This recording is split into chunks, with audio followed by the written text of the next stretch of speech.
7 अक्टूबर 2023 वो तारीख जिसने इजराइल के इतिहास को हमेशा के लिए बदल दिया। हमास के अचानक हुए आतंकी हमले ने न सिर्फ सैकड़ों लोगों की जान ली बल्कि पूरे मिडिल ईस्ट को जंग की आग में झोंक दिया। और अब उसी तरह के एक और हमले का खतरा इजराइल पर मंडरा रहा है। मिडिल ईस्ट का माहौल एक बार फिर से गर्म हो गया है। इजराइल की खुफिया एजेंसी मोसाद और इजरायली डिफेंस फोर्स यानी IDF ने हाई अलर्ट जारी किया है। वजह है इराक में सक्रिय ईरान समर्थित मिलिशिया ग्रुप्स जो इजराइल के खिलाफ बड़े पैमाने पर हमले की तैयारी कर रहे हैं।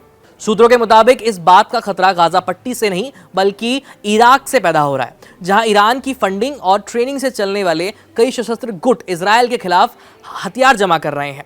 इजराइल की सेना की नॉर्दर्न कमांड के सूत्रों ने बताया है कि बीते कुछ हफ्तों में ईरान इराक के भीतर अपनी पकड़ मजबूत करने में जुटा हुआ है। ईरान वहां मौजूद मिलिशिया संगठनों को न सिर्फ आर्थिक मदद दे रहा है बल्कि उन्हें मिसाइल और ड्रोन जैसे मॉडर्न हथियार भी मुहैया करा रहा है। खबर यह भी है कि ईरान की इस्लामिक रेवोल्यूशनरी गार्ड कॉर्प्स यानी कुड्स फोर्स के कमांडर इस्माइल कानी हाल ही में इराक के दौरे पर भी गए थे। उन्होंने वहां ईरान समर्थित विभिन्न मिलिशिया नेताओं से गुप्त बैठकें की।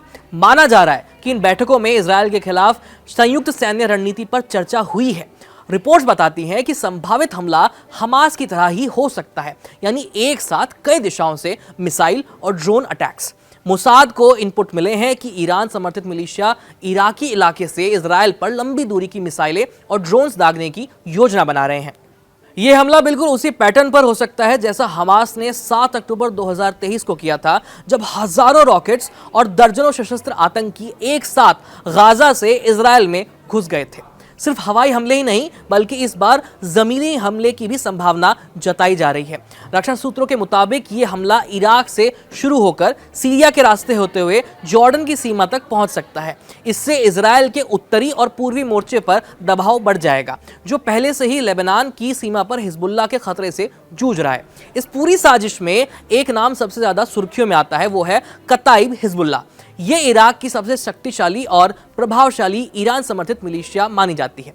कताइब हिजबुल्लाह पॉपुलर मोबिलाइजेशन फोर्सेस यानी PMF का एक हिस्सा है, जो इराक का एक अम्ब्रेला ऑर्गेनाइजेशन है जिसमें कई अर्धसैनिक गुट शामिल हैं।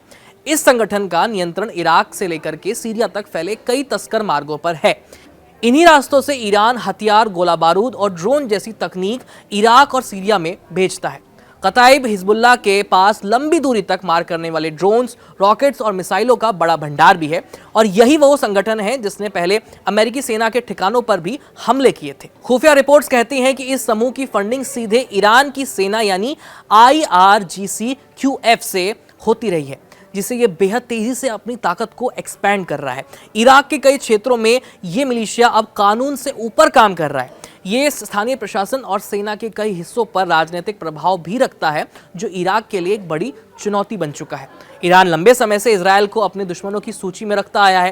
तेहरान के लिए इजराइल सिर्फ एक देश नहीं बल्कि अमेरिकी प्रभाव का प्रतीक भी माना जाता है, और इसी कारण ईरान अपने चारों तरफ ऐसे मिलिशिया नेटवर्क बना चुका है जो उसके प्रॉक्सी वॉर का हिस्सा है, जैसे कि लेबनान में हिजबुल्लाह, गाजा में हमास, इस्लामिक जिहाद और यमन में हुती विद्रोही, और अब इराक में कताइब हिजबुल्लाह। ये सब ईरान के पास एक इस नेटवर्क का अहम हिस्सा है। इराक में सक्रिय ये गुट ईरान को प्रत्यक्ष युद्ध से बचकर के अप्रत्यक्ष लड़ाई यानी प्रॉक्सी वॉर की रणनीति का हिस्सा है।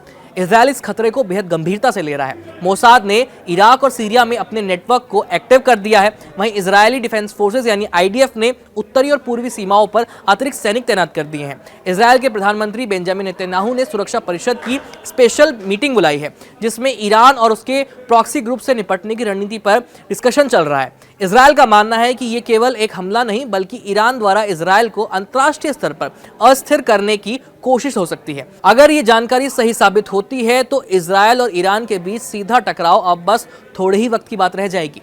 इराक में ईरानी मिलिशिया की सक्रियता और उसके बढ़ते हथियारों के जखीरे से इजराइल के लिए खतरा दिन ब दिन बढ़ता जा रहा है। इजराइल इस समय चौतरफा दबाव में है, गाजा से लेकर के उत्तरी सीमाओं तक, लेकिन अब खतरा वहां नहीं बल्कि इराक से उठ रहा है, और इसके पीछे ईरान का हाथ किसी से छिपा नहीं है। आने वाले दिनों में ये देखना दिलचस्प होगा कि क्या इजराइल फिर से एक बड़े हमले को झेल पाएगा या फिर पहले ही प्रहार करके इस खतरे को समय से पहले खत्म कर देगा। वैसे आप क्या सोचते हैं इस मुद्दे पर? अपनी राय हमें कमेंट सेक्शन में लिख भेजिए। वीडियो पसंद आए तो इसे लाइक और शेयर करना मत भूलिएगा, और याद रखिए कड़क चैनल को सब्सक्राइब जरूर करें।